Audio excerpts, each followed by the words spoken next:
Last episode में हमने देखा था शांग जो शुन्यू के पीछे पीछे बाथरूम में आ जाता है और उससे कहता है, क्या तुम्हें लगता है कि तुम मुझसे दूर भाग पाओगे? शुन्यू को काफ़ी अनकंफर्टेबल फील हो रहा था। शांजू उसके बहुत नज़दीक आ गया था। शांजू अचानक उसके ईयर पर बाइट भी कर लेता है। शुन्यू को लगता है कि ये सब कुछ शांजू का केवल फ्लर्ट ही चल रहा है। वो उससे दूर हो जाता है और उसे कहता है, आप ये सब क्या कर रहे हैं?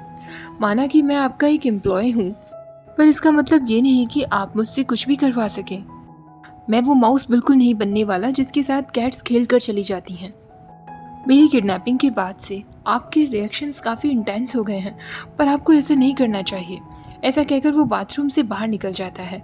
शंजू सोचने लगता है, शायद मैं कुछ ज़्यादा ही जल्दबाजी कर रहा हूँ। मुझे धीरे धीरे उसे बताना होगा कि मैं उसके लिए कितना अच्छा हूँ। मेरे इरादे कोई गलत नहीं है। पहले मुझे उसका विश्वास जीतना होगा, उसके बाद कोई स्टेप लेना होगा, वरना वो ज़रूर मुझे रिजेक्ट कर देगा। शुन्यू जब उसके लिए डिनर बनाकर ले आया था, शुन्यू मन में सोच रहा था, प्रेसिडेंट मुझे आखिरकार क्या समझते हैं? कोई ऐसा इंसान जिस पर वो हंस सके, या फिर कोई ऐसा जिसके साथ वो अपना स्ट्रेस रिलीव कर सके?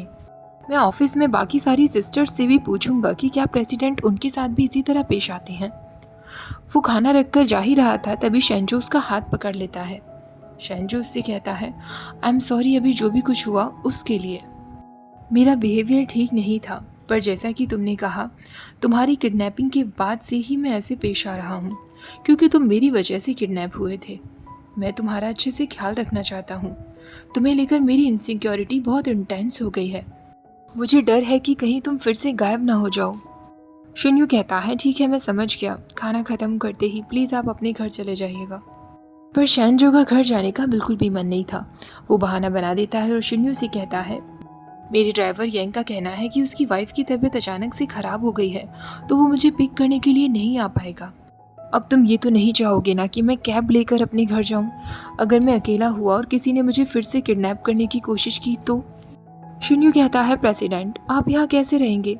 यहाँ पर आपका कोई सामान भी नहीं है। शैनजो कहता है, ये तो कोई बड़ी बात नहीं है, मैं तुम्हारा सामान यूज़ कर लूँगा। शुन्यू कहता है, ठीक है आप जल्दी से अपना खाना ख़त्म करिए। उस रात शैनजो उसी के घर सोया था। अगली सुबह जब शुन्यू की आंख खुलती है तो वो देखता है कि शैनजो उसे दिखाई दे रहा था। शुन्यू को एक सेकंड के लिए विश्वास नहीं होता और वो कहता है, आजकल मुझे हर जगह प्रेसिडेंट दिखाई देने लगते हैं।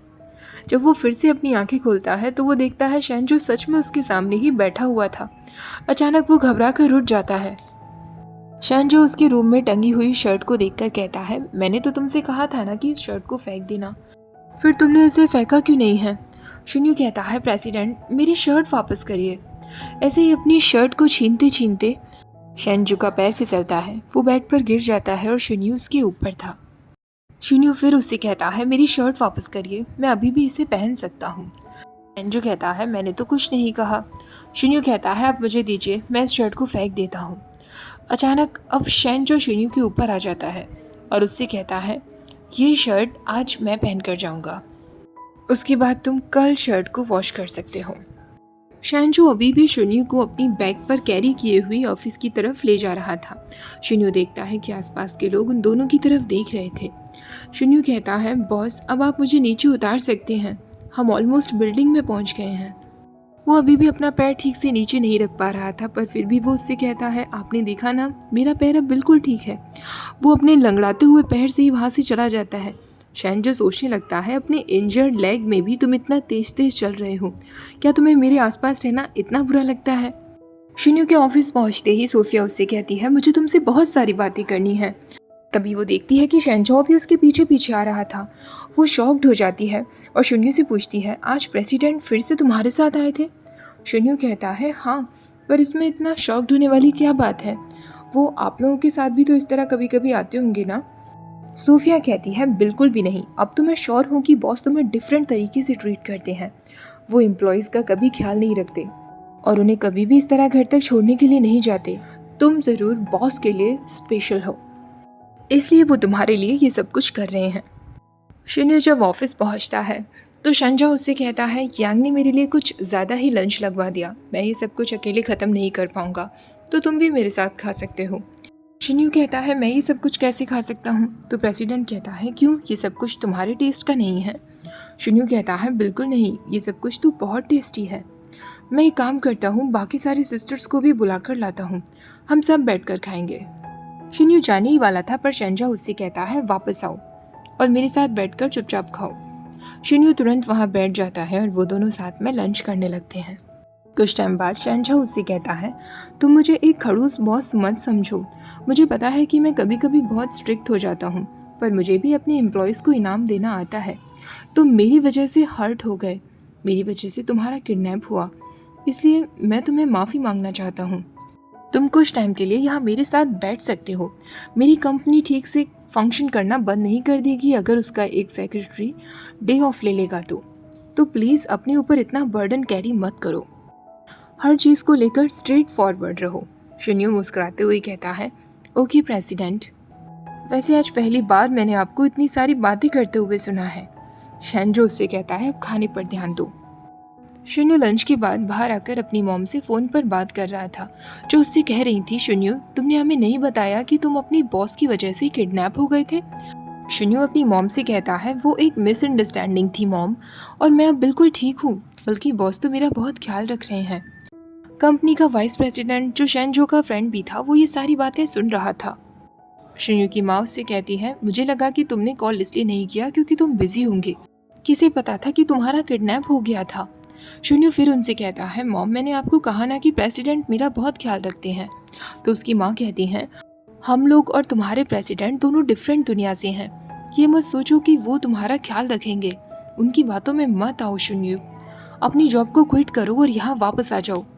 तुम्हारे डैड भी कह रहे हैं कि तुम्हें वहाँ काम करने की ज़रूरत नहीं है, तुम यहाँ आकर उनकी मदद करो।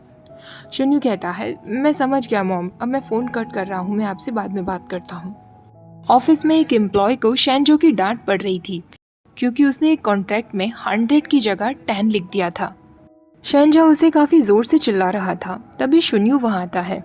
शेंझो को अचानक कोई कॉल आ जाता है जिसे अटेंड करने में वो बिजी हो जाता है। एम्प्लॉय सारी बातें शिन्यू को बता देता है तो शिन्यू कहता है तुम टेंशन मत लो, यहाँ मैं सब कुछ देख लूँगा, तुम बाहर चले जाओ। जैसे ही शेंझो का कॉल कट होता है वो उस एम्प्लॉय से कहता है तुमसे बातें करने के लिए किसने कहा। वो एम्प्लॉय कहता है सॉरी सर, आगे से ऐसी गलती नहीं होगी, और वो वहाँ से चला जाता है। उसके जाने के बाद शेंझो शिन्यू से पूछता है तुम्हें क्या लगता है, क्या मैं उस एम्प्लॉय के साथ बहुत मीन था। शिन्यू कहता है नहीं मुझे ऐसा नहीं लगता, कम से कम आपने मुझे तो यहाँ से जाने के लिए नहीं कहा। मुझे याद है जब कंपनी में यहाँ मेरा फर्स्ट डे था और आपने मुझे ठीक ऐसी ही एक गलती के लिए डांटा था, तो मैं इतना ज़्यादा घबरा गया था कि मैं ऑलमोस्ट इस जॉब को क्विट ही करने वाला था। ये सुनते ही शेंझो कहता है क्विट करने वाले थे, तुम्हें मेरे जैसा बॉस कहीं और कैसे मिलता। शिन्यू कहता है आपको भी मेरे जैसा एम्प्लॉय नहीं मिलता। मैं आपके खाने पीने का कितना ध्यान रखता हूँ, आपके लिए ओवर वर्क भी करता हूँ, वो भी अपनी नींद को छोड़कर। कभी कभी तो मुझे ऐसा लगता है कि मैं कोई सेक्रेटरी की तरह काम नहीं कर रहा, बल्कि मैं आपकी नैनी की तरह काम कर रहा हूँ। और आप क्या करते हो, एक छोटे से पेपर को रिव्यू करना आपका काम है, उसमें भी आपको इतना गुस्सा आता है। शेंझो कहता है मैं इसमें कुछ नहीं कर सकता, मेरी मॉम की नज़र हर वक्त मुझ पर रहती है। शिन्यू कहता है आपकी मॉम नहीं जानती कि आपको सोने में कितनी तकलीफ होती है। शेंझो उससे कहता है हाँ, पर 2 दिन से जब से मैं तुम्हारे साथ सोता हूँ मैं बहुत बेटर सो पा रहा हूँ, मेरे इमोशंस भी पहले से काफ़ी स्टेबल हो गए हैं। शिन्यू कहता है पर मैं हर वक्त तो आपके साथ नहीं रह सकता ना। शेंझो कहता है इससे मुझे एक आइडिया आया, क्यों ना तुम मेरे साथ रहने लगो। शिन्यू कहता है क्या कहा आपने। शेंझो कहता है हाँ, 2 दिन से मैं चैन की नींद सो पा रहा हूँ, पर तुम्हारा घर काफ़ी छोटा है, मेरे लिए कन्वीनियंट नहीं है, इसलिए तुम मेरे साथ आकर रहने लगो। तुम खुद सोचो, वहाँ फ्री फूड होगा, फ्री रेंट होगा और ट्रांसपोर्ट भी फ्री होगा, तुम्हारी सेफ्टी की गारंटी भी पूरी तरीके से मेरी होगी। शिन्यू सोचने लगता है कि आप मुझे अपना पालतू जानवर बनाकर रखना चाहते हैं। तभी शेंझो उसके कान में कहता है इस बारे में अच्छे से सोचना और मुझे बता देना। शिन्यू कहता है अब मुझे चलना चाहिए। शिन्यू के जाते ही वाइस प्रेसिडेंट भी शेंझो से मिलने के लिए वहाँ आ जाता है। वो शेंझो से कहता है ऐसा लग रहा है कि तुम शिन्यू से काफ़ी ज़्यादा सेटिस्फाइड हो। शेंझो कहता है हाँ, वो अच्छा है। वाइस प्रेसिडेंट कहता है तुम्हें उसके साथ थोड़ा और अच्छा होना चाहिए, तुम्हारे जैसे इंसान के आसपास रहना इतना आसान नहीं है। शेंझो कहता है तो क्या मैं उसके साथ अच्छे से पेश नहीं आता। मुझे पता है कि वो अपने लिए मनी सेव करना चाहता है, इसलिए मैंने उसका बोनस भी बढ़ा दिया। वाइस प्रेसिडेंट कहता है तुम्हें लगता है कि मनी से सब कुछ सॉल्व हो जाएगा। शेंजो कहता है तुमने ही तो कहा ना मुझे उसे वो चीज़ें देनी चाहिए जो वो पसंद करता है, तो क्या उसे पैसे पसंद नहीं हैं?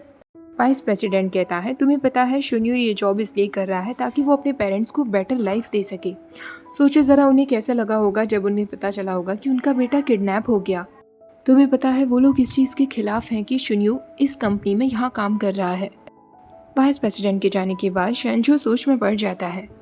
ऑफिस की सारी फीमेल एम्प्लॉयज़ काफ़ी अपसेट दिख रही थी, तो शुन्यू बाहर आकर उनसे पूछता है आप लोग इतने अपसेट क्यों हैं? सोफिया कहती है क्योंकि कंपनी की ट्रिप नज़दीक आने वाली है। शुन्यू कहता है ये तो अच्छी बात है ना, हम लोगों को घूमने को मिलेगा, ये मेरी पहली कंपनी की तरफ से कोई ट्रिप होगी। लीजा कहती है प्रॉब्लम ये है कि ट्रिप की जगह हमेशा प्रेसिडेंट डिसाइड करते हैं और वो हमेशा कोई हाइकिंग की जगह डिसाइड करते हैं। वो टाइम आने ही वाला है जब प्रेसिडेंट अनाउंस करेंगे कि इस बार हम ट्रिप पर कहाँ जाएंगे। सोफिया कहती है मुझे तो 5 स्टार होटल में जाना है जहाँ हॉट स्प्रिंग्स हो। तभी दूसरी लड़की कहती है हम लोगों को भी हॉट स्प्रिंग जाना है, प्लीज़ शुन्यू तुम कुछ ऐसा करो ना जिससे प्रेसिडेंट हॉट स्प्रिंग जाने के लिए तैयार हो जाएं। लीजा एक कॉल पिक करते हुए कहती है प्रेसिडेंट ने बुलाया है, वो लोकेशन अनाउंस करने वाले हैं। और जैसा कि सबने सोचा था शेंजाओ यूशन जगह सजेस्ट करता है हाइकिंग के लिए। शेंजाओ के मन में चल रहा था जब शुन्यू मुझे टॉप ऑफ द माउंटेन पर देखेगा तो वो मुझे बहुत पसंद करेगा।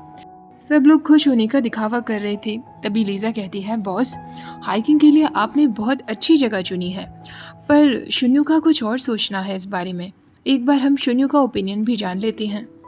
सोफिया शुन्यू के कान में कहती है अब तुम्हारे हाथ में है सब कुछ, कैसे भी बॉस को हॉट स्प्रिंग के लिए मनाओ। शुन्यू कहता है पर बॉस नहीं मानेंगे। सोफिया कहती है तुम उनके लिए स्पेशल हो, मैंने कहा था ना। तभी शेंजो शुन्यू से कहता है क्या तुम्हें कुछ कहना था? आखिरकार शुन्यू कह देता है बॉस मुझे हाइकिंग के लिए नहीं जाना, मैं हॉट स्प्रिंग में जाना चाहता हूँ, एक 5 स्टार होटल में।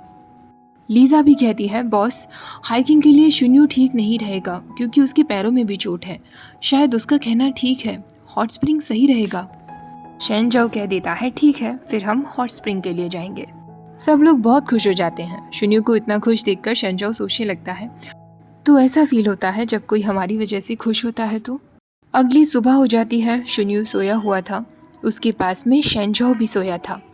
उसके सोते हुए फेस को देखकर शेंजाओ कहने लगता है तुम हर वक्त गलतियां करते हो, ज़्यादा हैंडसम भी नहीं हो और बिल्कुल भी स्ट्रेट फॉरवर्ड नहीं हो, फिर भी पता नहीं क्यों तुम मुझे बहुत औसम लगते हो।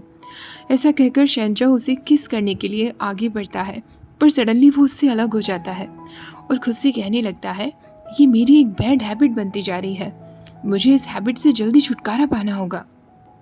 यहीं पर यह एपिसोड खत्म हो जाता है। नेक्स्ट एपिसोड भी रिलीज होते ही मैं शेयर करूंगी। आज का एपिसोड पसंद आया हो तो प्लीज़ वीडियो को लाइक शेयर और चैनल को सब्सक्राइब करना मत भूलिएगा। Thank you for watching, bye bye.